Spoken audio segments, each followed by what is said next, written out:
અત્યારે નગરપાલિકાની કારોબારી સભા હતી અને કારોબારી સભાની અંદર અમે બધા આવ્યા હતા।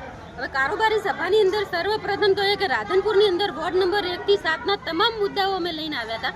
તો અગાઉ જે ઠરાવ કરવામાં આવ્યા હતા એ ઠરાવો એમને બહુમતીના જોરે એમના પોતાના ખિસ્સા ભરાય એવી રીતના એ લોકોએ ઠરાવ કરી દીધા। અત્યારે અમે વંચાણે કીધું તો વાંચ્યું નહીં અને અધ્યક્ષ સ્થાન અને સચિવશ્રી બંને થઈ અને મિલી ભગત આ બધું ચાલી રહ્યો મોટો ભ્રષ્ટાચાર એવું અમને લાગી રહ્યું છે। કેમ કે અત્યારે અમે રજૂ કરવા ત્યાં ઊભા થયા કે તમે ઠરાવ સાના કર્યા, જૂની ગ્રાન્ટનું શું કર્યું, અત્યારે જ્યાં જુઓ ત્યાં કેટલું રોડ રસ્તા તૂટેલા પડ્યા, ગટરો ઉભરા છે, એનું કોઈ કામ થયું નથી। તો તરત જ અમને સભા વેરવી પડી। સાચા હતા અને કંઈ કશું નહોતું એમની જોડે, જો હકીકત કહેવા જેવી અને ભ્રષ્ટાચાર જ હતો તો પછી એ લોકો કઈ રીતે બોલી શકે। અને નગરપાલિકાના મહિલા જે પ્રમુખ બેઠા છે ભાવનાબેન જોશી, એ માત્ર ને માત્ર એક પપેટ છે। પપેટ એટલે કે ચાવી ફેરવો અને ખાલી બોલે એટલું જ બોલવાનું।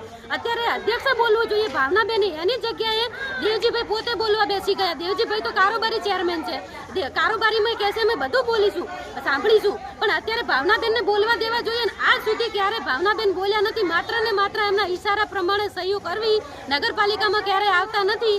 આવું એક સંચાલન નગરપાલિકાની બેરખોદરકારી જોઈએ તો ચાલી રહ્યું છે।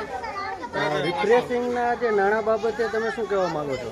રિફ્રેશિંગનું જે નાણું છે એનો અત્યારે અમે સવાલ કર્યો કે એ નાણાં ક્યાં ગયા, કોને આપ્યા અને કેટલા હતા, તો પણ એ લોકો આપવા તૈયાર નથી, ભાગી ગયા। અત્યારે પબ્લિકના ટેક્સના પૈસા તમે જો, પબ્લિકના ટેક્સના પૈસા એ લોકોના ખિસ્સા ભરાય એવું અમને લાગી રહ્યું છે।